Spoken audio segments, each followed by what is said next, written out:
Welcome to Chillin' 101. We hope this video helps. You begin by confirming the account email and choosing your two-step method. This matters because recovery relies on that contact.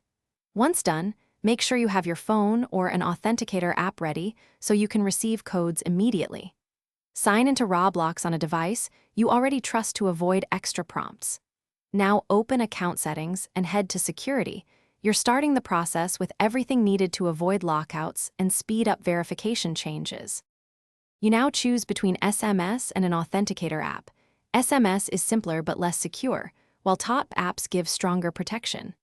After selecting, follow the on-screen prompts. Enter the code sent to your phone or scan the QR with the authenticator.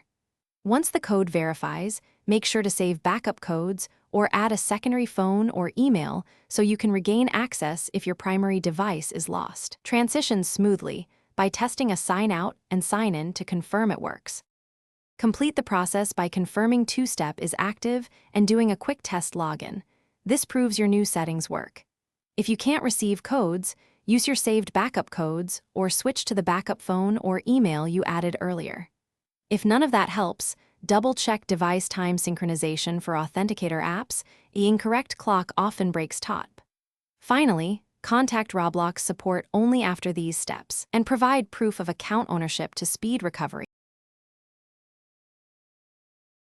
Thanks for watching. Consider subscribing if we helped you.